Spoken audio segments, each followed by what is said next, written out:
kita kembangkan satu kawasan di mana di situ ada beberapa kelompok pembudidaya yang sama-sama mengembangkan komoditas tertentu, ikan kobia khususnya di sini. Nama saya Ujang Komarudin, Kepala Balai Besar Perikanan Budidaya Laut Lampung.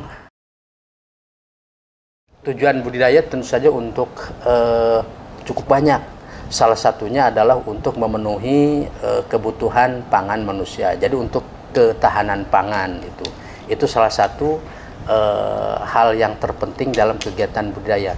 Sehingga kebutuhan kita manusia terhadap ikan itu bisa dipenuhi setiap saat, setiap dibutuhkan.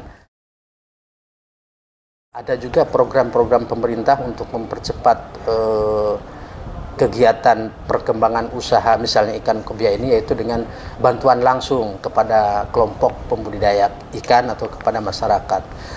Salah satunya adalah misalnya bantuan benih, ya, bantuan benih. Jadi kami juga dari Direktorat Jenderal Perikanan Budidaya Balai Besar Perikanan Budidaya Laut Lampung juga punya program setiap tahunnya mendistribusikan bantuan benih, salah satunya benih ikan kobia kepada pokdakan-pokdakan yang memang dinilai layak untuk bisa mengembangkan ikan ini.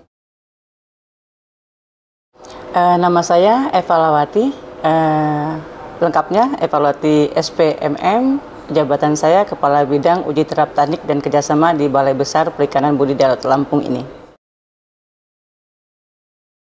Secara umum tugas daripada BBPBL ini adalah melakukan kegiatan perekayasaan yang dalam istilahnya uji terap teknik, lalu melakukan kerjasama dengan pihak-pihak lain, umumnya kepada instansi pemerintah dan pihak-pihak akademisi, lalu melaksanakan kegiatan produksi, melakukan pengujian, dan melakukan bimbingan teknis kepada stakeholder. Dimulai pada tahun 2006. 2006 itu kita ambil bibitnya sebenarnya dari Bali, dari Balai Riset Bali. Kebetulan mereka yang mengawali untuk melakukan riset. Kita minta benihnya sebanyak 400 ekor dikirimkan ke sini, lalu kita mulai lakukan perekayasaan. Tahun 2009 sudah mulai bisa kita lakukan pembenihannya. Itu yang pertama kali di Indonesia, bahkan mungkin di dunia, Mbak, gitu ya. Dan sampai saat ini sudah berkembang dengan pesat. Dr. Suryadi Saputra, jabatan saya di sini sebagai perekayasa madya, dan kebetulan saya dipercaya oleh balai di sini untuk memegang komoditas kobia, king kobia. Jadi memang saya melihat ikan ini ikan yang luar biasa ya. Untuk ukuran ikan yang besar seperti ini dapat dibudidayakan atau ikan ini dapat beradaptasi dengan lingkungan budidaya. Agak manja dalam tanda kutip pada saat masih kecil, namun setelah ukuran di atas 7 cm ini ikan ini termasuk ikan yang strong, yang kuat. Kami usahakan bagaimana kondisi lingkungannya ini bisa supaya dia memijah alami. Jadi ikan kobia ini pada siang hari kita turunkan dari volume airnya sekitar 80% supaya kondisi airnya ini agak hangat. Nah, itu yang rangsangan lingkungan itulah yang kita lakukan supaya ikan ini memijah alami. Hanung Santoso sebagai Kepala Bidang Produksi dan Dukungan Teknis di Balai Besar Budidaya Laut Lampung. Ikan kakap putih yang jelas dari awal, terus kemudian ikan kerapu. Ikan kerapu ini termasuk di dalamnya kerapu tikus, kemudian kerapu macan, kerapu hibrid, kemudian berbagai jenis ikan hias seperti Nemo dan Blue Devil, kemudian kuda laut, teripang, kemudian ikan bal bintang, dan yang terakhir adalah ikan king kobia. Punya nilai ekonomis tinggi, kemudian ikan itu teknologinya sudah bisa dikuasai. Artinya dari mulai produksi benihnya sampai pembesarannya. Perkenalkan, nama saya Iwono Pujo, SPI. Saya kerja di sini dari tahun 1990 dan sekarang dipercaya menjadi koordinator kobia dan bawal bintang. Baik, kalau ikan king kobia yang dibudidayakan, yang titik poin yang terbaik adalah dia bisa tersedia sepanjang masa. Ya, itu yang pertama. Karena apa? Kita bisa men-set kegiatan produksi benih sehingga kemudian nanti pada saat panen itu bisa setiap bulan kita panen. Pendampingan bukan hanya kami di teknis di budidaya, kami juga bekerjasama dengan tim dari NKL ya, Nutrisi dan Kesehatan Ikan.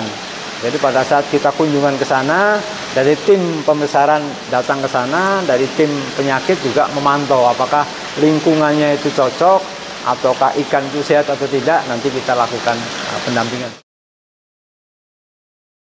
Nama saya Dr. Anda Rini Purnawati. Saya ada di Laboratorium Kesehatan Ikan dan Lingkungan. Kebetulan saya di bagian histopatologi. Sebenarnya penyakit itu kan terjadi dari 3 interaksi ya. Jadi interaksi dari 3 faktor maksud saya. Jadi dari si ikan tersebut, kemudian dari lingkungan dan organisme patogen. Jadi kalau selama ini pencegahan yang dilakukan oleh teman-teman di tim Kobia, jadi mereka melakukan perendaman dengan air tawar. Jadi air tawar itu ditujukan untuk memutus siklus si parasit. Jadi itu untuk pencegahan. Jadi mereka melakukan 1 bulan sekali. Kalaupun misalnya sudah ada yang sakit, biasanya kita karantina. Di karantina dipisahkan. Kemudian kita hanya manajemen koleks airnya. Assalamualaikum warahmatullahi wabarakatuh. Perkenalkan, nama saya Muhammad Firdaus. Saya adalah karyawan Balai Besar Perikanan Budidaya Laut Lampung. Saat ini saya memegang komoditas pembesaran kobia. Ada 4 hal yang perlu diperhatikan dalam pembesaran ikan kobia, yaitu 1, kualitas benih. Di mana benih yang akan kita pelihara harus memiliki pertumbuhan yang baik. Lalu benih yang akan kita pelihara mempunyai daya tahan terhadap penyakit dan perubahan lingkungan. Lalu yang kedua yang kita perlukan dalam pembesaran ikan yaitu pada tebar. Untuk ikan kobia, pada tebar ikan kobia dengan ukuran 75 gram hingga 500 gram adalah pada tebarnya sebanyak 100 hingga 200 ekor per jaring. Yang paling menyenangkan bagi saya adalah saat-saat memberi makan ikan ini. Karena nafsu makan ikan kobia ini cukup tinggi. Jadi ketika kita ingin memberi makan itu, ikan sudah menghampiri kita dan segera mengejar pakan yang kita lempar itu. Itu suatu kesenangan tersendiri bagi saya. Ya, nama saya Muhammad Kori Azhari. Saya pembudidaya ikan juga. Kalau tantangan sih sebenarnya nggak ada, Mbak ya. Kalau tantangan dari segi penyakit sih nggak ada. Cuman itu tadi kita itu aja sih dari pakannya aja yang menjadi tantangan itu. Kalau ngurusnya mah gampang, kita nggak repot ibaratnya, cuman mesti paling ganti waring aja, ngasih makan itu aja. Ya harapannya sih kita bisa berkelanjutan sih Mbak ya, ibaratnya apalagi kalau kita udah ada pembeli, terus harganya juga kita udah ada, pasti ibaratnya lebih yang diharapkan dari pembudidaya sih mungkin bisa berkelanjutan gitu. Nama saya Ladai, kegiatan sehari-hari pembudidaya ikan kobia. Kebetulan kami ini budidaya ikan ini sudah dari tahun 2009 sampai saat ini, ya namun ikan kobia ini baru tahun ini kami biara ikan kobia, tapi lebih enak merah ikan kobia ini. Pemeliharaannya mudah, perawatannya mudah. Dari pemeliharaan ini paling mudah, jadi kita juga nggak terlalu repot-repot amat. Jadi ganti waring, keringkan, itu bisa dipasang kembali tanpa kita cuci juga bisa.